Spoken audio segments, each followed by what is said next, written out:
नाशिक ग्रामीणच्या सिन्नर शहरातील परीट गल्लीमध्ये रविवार 29 मार्चच्या रात्री 10 वाजेच्या सुमारास राकेश दशरथ जाधव, गौरव दशरथ जाधव हे बंधू आपल्या परिवारासह राहतात.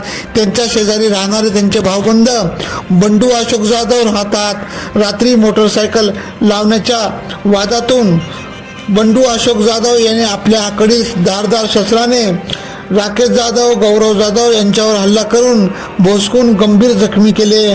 तात्काळ आजूबाजूच्या लोकांनी दोघांना उपचारासाठी सिन्नर येथील रुग्णालयात दाखल केले, परंतु गंभीर जखमी झाल्याने त्यांना नाशिकच्या रुग्णालयात दाखल करण्याचे आले.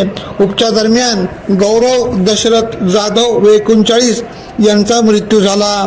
याबाबत सिन्नर पोलीस ठाण्यात खुनाचा गुन्हा दाखल करण्यात आला. हल्ला करणारा बंडू अशोक जाधव हा मात्र फरार झाला होता. सिन्नर पोलिसांनी तात्काळ त्याचा शोध घेऊन परिसरातून बंडू अशोक जाधव यास जेरबंद करण्यात आले.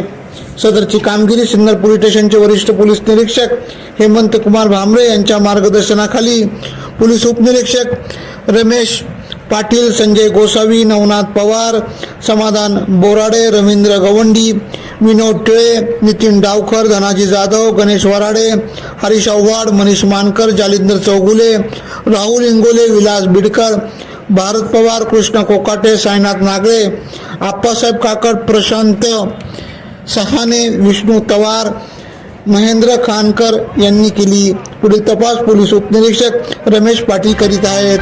AKP न्यूज साठी ब्युरो चीफ अनवर खान पठाण, नाशिक.